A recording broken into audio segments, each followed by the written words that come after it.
बिस्मिल्लाहिर्रहमानिर्रहीम। Welcome back. PMS education book 3 curriculum and elements of curriculum. आज हम इसका जो मेन टॉपिक है वो पढ़ेंगे major components of curriculum design.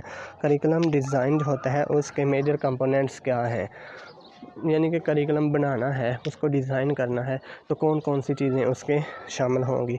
तो करिकुलम जैसे कि आपको पता है कि करिकुलम जो होता है ना एक रास्ता है, सम ऑफ एक्टिविटीज़ है। आपने ना करिकुलम आपने बहुत सारी किताबें पढ़ी होंगी एमए में, बीए में, तो वो आपका करिकुलम था। क्या था? करिकुलम था। और वो सबसे पहले आपने याद रखना है वो आपका कंटेंट था। क्या था? कंटेंट जो आपने पढ़ना था। तो उसका सबसे पहला करिकुलम का डिज़ाइन का सबसे पहला जो है ना पार्ट है या एलिमेंट है वो उसका कंटेंट होता है। कंटेंट यानी कि जो लिखा होता है हमारे पास किताबों की शक्ल में आता है ना, उसको कहते हैं कंटेंट।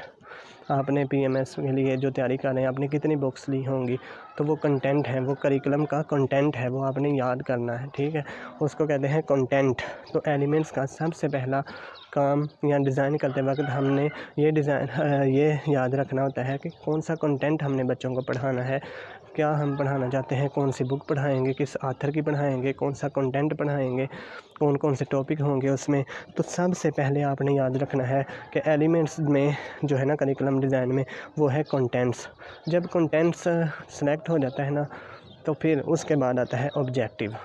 जो आपने कंटेंट सेलेक्ट कर लिया या आपने पहले फ़र्ज़ कर लें कि आपने पहले ऑब्जेक्टिव, ये तो एक तरतीब है ना, ये ऐसे सीक्वेंस में लिखा हुआ। आप सबसे पहले ना आप समझ लें कि आपने सबसे पहले ऑब्जेक्टिव लिखा है। आपका मकसद है कि बच्चों में ना बाकायदगी पैदा की जाए, रेगुलरली पैदा की जाए, या आप चाहते हैं कि हमारे बच्चों में ना बहुत अच्छा किरदार पैदा हो, बहुत अच्छे करैक्टर होना चाहिए, करैक्टर बिल्डिंग आप करना चाहते हैं बच्चों की, आपका ये ऑब्जेक्टिव है। तो आप कौन सा फिर कंटेंट लेंगे? आप हज़रत मोहम्मद सल्लल्लाहु अलैहि वसल्लम की सीरत तैयबा लेंगे ना, क्योंकि हज़रत मोहम्मद सल्लल्लाहु अलैहि वसल्लम से बेहतर तो कोई किरदार नहीं। तो आप वही लेंगे, आप वो लेंगे, कोई अच्छे अच्छे दूसरे जो सहाबा कराम हैं उनके किरदार के बारे में बयान करेंगे ताकि वही चीज़ें जो है हमारे बच्चों में पैदा हों। तो जो कंटेंट होता है वो ऑब्जेक्टिव के लिहाज से जो है ना वो कलेक्ट किया जाता है कि जो हमारे ऑब्जेक्टिव होते हैं ना के मुताबिक ही कंटेंट जो है ना वो डिज़ाइन किया जाता है।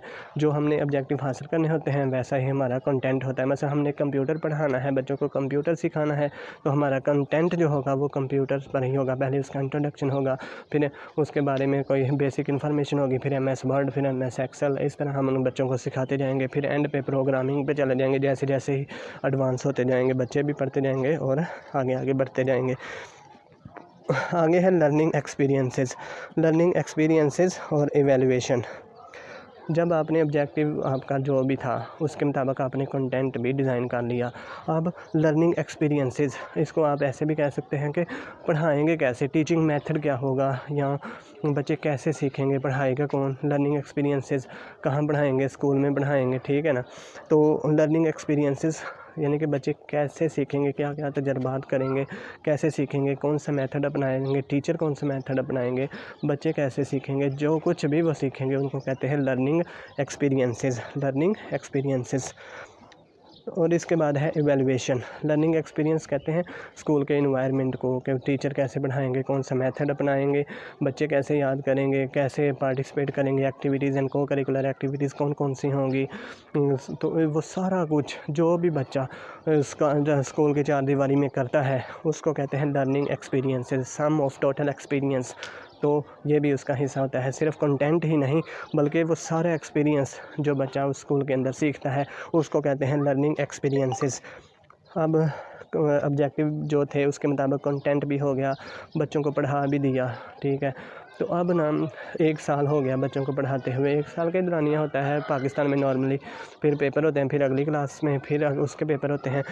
तो फिर एंड पे ना इवैल्यूएशन की जाती है। इवैल्यूएशन का मतलब होता है जायज़ा लेना, टेस्ट लेना, पेपर लेना। तो इवैल्यूएशन जो होती है ना वो एंड पे की जाती है। ये भी इसका करिकुलम का डिज़ाइन का हिस्सा है। 4 एलिमेंट हैं सिर्फ इसके, कंटेंट, फिर ऑब्जेक्टिव, लर्निंग एक्सपीरियंस और इवैल्यूएशन। तो आपने ऐसे इवैल्यूएशन का मतलब होता है पेपर लेना। जब ना कंटेंट भी किताबें छप के आ गई, प्रिंट हो के आ गई, टीचर्स को दे दी, टीचर ने आगे बच्चों को दे दी, ठीक है, ये बच्चों ने परचेज़ कर ली दुकान से, किसी शॉप से, तो फिर वो पढ़ना शुरू करेंगे, लर्निंग एक्सपीरियंस करेंगे। वो लर्निंग एक्सपीरियंस करते जाएंगे, फिर वो अपने ऑब्जेक्टिव हासिल कर लेंगे कुछ ना कुछ। फिर जब वो कहेंगे ना सर हमने तो सारा सिलेबस पढ़ लिया, ऑब्जेक्टिव भी हासिल कर लिए, अब आप टेस्ट लें, फिर सर कहेंगे चलें आप ना अब हम टेस्ट लेते हैं, एवेलुएशन करते हैं कि आपने कितना याद कर लिया है, कितना क्या कुछ सीखा है, लर्निंग एक्सपीरियंस आपके चेक करते हैं क्या सीखा है, फिर वो एवेलुएशन करेंगे। ये 2 तरह के होते हैं, एक इंटरनल होते हैं जो टीचर खुद कर लेते हैं क्लास में हफ्ते बाद या महीने बाद टेस्ट, और एक तो होते हैं एक्सटर्नल एवेलुएशन, यानी कि जैसे कि लाहौर बोर्ड लेता है 9वीं 10वीं के 12वीं के पेपर, 11वीं के, इसी तरह यूनिवर्सिटीज़ लेती हैं। तो ये जो एवेलुएशन होती है ना, पेपर ले लिए, चेकिंग हो गई, रिज़ल्ट आया, तो फिर ना रिज़ल्ट पब्लिश कर दिया जाता है, फिर ऊपर लिखा जाता है कि इतने % पास हुए, इतने % फेल हुए। फिर टीचर्स जो है ना वो अपनी अपनी क्लास का या अपने पूरे स्कूल का वो जायज़ा लेते हैं कि हमारे पास कितने बच्चे इनरोल थे, कितनों ने जो है वो एडमिशन भेजा, कितने फेल हुए, कितने पास हुए, तो वो सारा फिर देखते हैं। फिर वो अगर कई टीचर्स का या किसी भी स्कूल का रिज़ल्ट जो है ना वो सही नहीं आता, फिर वो जो है ना हेड टीचर मीटिंग बुलाते हैं, या DO या जो भी AO, DO, डिप्टी DO और वो जो CO होते हैं वो मीटिंग बुलाते हैं कि आपके स्कूल का क्यों ये रिज़ल्ट ऐसे आया है।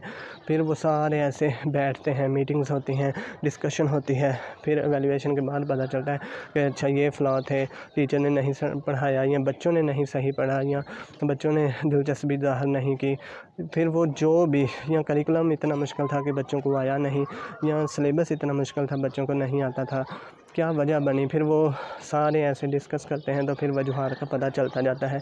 तो फिर जो है ना वो करिकुलम एवेलुएशन की जाती है, जायज़ा लिया जाता है, जायज़ा लेने के बाद फिर जो है वो उसको दोबारा जो है ना वो या तो चेंज किया जाता है, या फिर करिकुलम को चेंज किया जाता है, या फिर उसको करिकुलम को चेंज करने के बाद तो या फिर उनको टीचर्स को कहा जाता है कि जो है ना आप आगे से बेहतर तरीके से पढ़ाएं, या बच्चों से कहा जाता है कि आप सबको कहा जाता है, क्योंकि एक ही जो है ना वो गलती नहीं होती, टीचर्स भी पढ़ाते हैं, बच्चे का कुछ होते हैं कि वो नहीं पढ़ते या दिलचस्पी नहीं लेते, तो इस वजह से कोई ना कोई मसला जो भी आएगा ना फिर उसको पता चल जाता है। फिर दोबारा रिकमेंडेशंस आती हैं कि अच्छा ये इस दफ़ा हमारे ना कमियां रह गई थी, ये पिन पॉइंट हुए हैं ड्रॉबैक्स, तो अब हमने इन पर काबू पाना है ताकि नेक्स्ट जो है ना इस तरह का मसला पेश ना आए, रिज़ल्ट अच्छा आए, ऑब्जेक्टिव जो है ना वो स्टूडेंट अपने हासिल कर सकें, इस तरह बच्चों को पढ़ाएं, ये करें। तो वो सारा ऐसे ना प्लानिंग करते हैं कि अब किस तरह इस रिज़ल्ट को बेहतर बनाया जा सकता है। तो ये था मेजर कंपोनेंट्स ऑफ करिकुलम के बारे में, ठीक है। ये सिर्फ लिखी हुई हैं 4 टॉपिक्स, इनके बारे में आप खुद भी लिख सकते हैं कि कंटेंट होना चाहिए ना सबसे पहले तो ये जो मैंने बताया है वो आपने अपने अल्फाज में लिखते जाना, ठीक है। इसके बाद हम पढ़ेंगे सोर्सेज ऑफ करिकुलम डिज़ाइन। जो करिकुलम है ना डिज़ाइन करिकुलम को डिज़ाइन करने के सोर्सेज क्या क्या हैं। सबसे पहले तो नॉलेज, फिर लर्नर और सोसाइटी। कोई भी हमने करिकुलम बनाना है उसमें सोसाइटी का भी बहुत किरदार है, स्टूडेंट का भी बहुत किरदार है, और नॉलेज का खुद भी बहुत किरदार है, ठीक है। सोसाइटी बताती है कि हमारे बच्चे क्या सीखना चाहते हैं, सोसाइटी में क्या चल रहा है, कैसा सिलेबस होना चाहिए। तो जो है लर्नर वो उसको भी मद्देनज़र रखा जाता है, ये नहीं कि अभी वो 2 क्लास में है और सिलेबस 10th क्लास का उसको दे दें। बच्चे की दिलचस्पी के मुताबिक ही जो है ना वो करिकुलम डिज़ाइन किया जाता है, स्टेप बाय स्टेप डिज़ाइन किया जाता है ताकि उसे मुश्किल पेश ना आए, वो आसानी से सीख सके। और नॉलेज का मतलब होता है इल्म, कि हमने कौन सा इल्म कब देना है।